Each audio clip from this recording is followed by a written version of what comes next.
मिर्जापुर में मायावती ने चुनावी सभा संबोधित किया। कहा, बहुजन समाज पार्टी सर्व समाज की बात करती है, धर्म और जाति के आधार पर किसी के साथ भेदभाव संविधान के विपरीत है। बहुजन समाज पार्टी संविधान के सिद्धांतों पर चलने वाली है। मिर्जापुर के मड़िहान तहसील इलाके के देवरी गांव में आयोजित जनसभा में पहुंची बहुजन समाज पार्टी के राष्ट्रीय अध्यक्ष बसपा सुप्रीमो पूर्व मुख्यमंत्री मायावती ने विरोधी दलों के बहकावे में न आने की नसीहत दी। उन्होंने कहा कि केंद्र सरकार के शासनकाल में अपर कास्ट ब्राह्मण समाज का उत्पीड़न किया जा रहा है। विभिन्न पार्टियां किस्म के हथकंडे अपना रही हैं, साम दाम दंड व भेद अपना कर सत्ता हथियाने में लगी हैं। कहा कि विरोधी पार्टी हवा बनाने के लिए मीडिया सर्वे, ओपिनियन पोल का सहारा ले रहे हैं। पूर्व मुख्यमंत्री मायावती ने कहा कि विभिन्न पार्टियों के जारी किए गए हवाई सर्वे और वादों के भ्रम में न आए। कहा कि ये पार्टियां चुनावी घोषणा पत्र तो जारी करती हैं पर उन पर काम नहीं करती। कहा कि चुनाव जीतने के बाद इनके वादों पर काम नहीं किया जाता। उन्होंने कहा कि हमारी पार्टी कोई घोषणा पत्र जारी नहीं करती, हम कहने में नहीं करने में बसपा विश्वास करती है, जिसका नकल कुछ पार्टियां करती हैं। उन्होंने कहा कि गरीबों को कुछ राशन दिया जा रहा है, मुफ्त राशन की आड़ में वोट लेने का प्रयास किया जा रहा है व आपके टैक्स से राशन दिया जा रहा है। इसमें भाजपा व आरएसएस की कोई भूमिका नहीं है। कहा कि गरीबों को दूर करने के लिए हर हाथ को काम देने का काम बसपा ने किया है, अपने 4 बार के कार्यकाल में किया है। धर्म की आड़ में मुस्लिम समाज का शोषण व उत्पीड़न किया जा रहा है, जिसे बसपा की सरकार केंद्र में आने के बाद उसे रोका जाएगा। उन्होंने कहा कि अन्य सरकारों की तरह समाज के लोगों को भत्ता न देकर रोजी रोटी दिलाने का काम किया जाएगा। उन्होंने समाज के लोगों को जारी हवाई घोषणा पत्रों के भ्रम में नहीं आने को कहा गया। उन्होंने कहा कि हर हाल में विपक्षी पार्टियों को सत्ता में आने से रोकना है, जिन्हें विवर्षों से आप आजमा चुके हैं। उन्होंने कहा कि बसपा केंद्र की सरकार में आती है तो पूरे देश में सर्वजन हिताय सर्वजन सुखाय की भावना के साथ काम किया जाएगा। क्षेत्र की समस्याओं को दूर करने का प्रयास किया जाएगा, सबके हितों का भी ध्यान रखा जाएगा, सुरक्षा के लिए सख्त कदम उठाए जाएंगे। उन्होंने महापुरुषों का नाम लेते हुए कहा कि उनके सपनों को पूरा करने का काम बसपा सरकार कर रही है।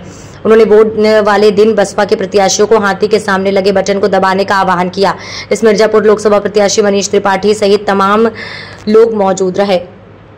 इस मिर्जापुर लोकसभा प्रत्याशी मनीष त्रिपाठी, भदोही लोकसभा प्रत्याशी हरीश शंकर सिंह और रॉबर्ट्सगंज सोनभद्र के प्रत्याशी धनेश्वर गौतम के समर्थन में वोट मांगा। आदिवासियों, पिछड़े वर्गों, मुस्लिम व अन्य धार्मिक अल्पसंख्यक समाज के लोगों के विकास एवं उत्थान के साथ साथ हर स्तर पर इनकी सुरक्षा आदि के लिए भी सब कदम उठाए जाएंगे।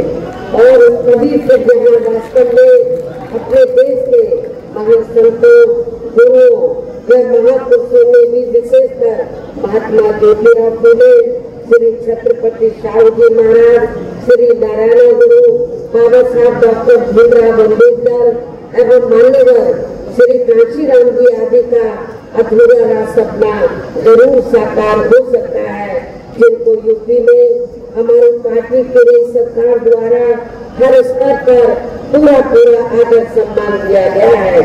इन्हीं खास बातों के साथ ही मेरा देश या आपके स्टेट के भी हित में यही कहना है कि हमारी पार्टी ने यहाँ जिनको भी लोकसभा के लिए चुनाव के मैदान में उतारा है, आपके मिर्जापुर मंडल में या जिनको भी चुनाव के मैदान में उतारा है, जो आपके सामने मंच पर मौजूद भी है, तो उन्हें आपको जरूर कामयाब बनाना है।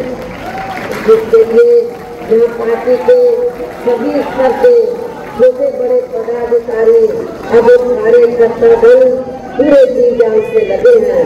और अब अंत में मेरा यही कहना है कि आप लोगों को वोट करने वाले दिन यहाँ बीएसपी के अपने सभी लोकसभा उम्मीदवारों को, अर्थात हमने आपके मिर्जापुर मंडल में मिर्जापुर लोकसभा की सीट से श्री मनीष त्रिपाठी को और भदोही लोकसभा की सीट से श्री हरीश शंकर को उर्फ दादा चौहान को रॉबर्ट्सगंज सुरक्षित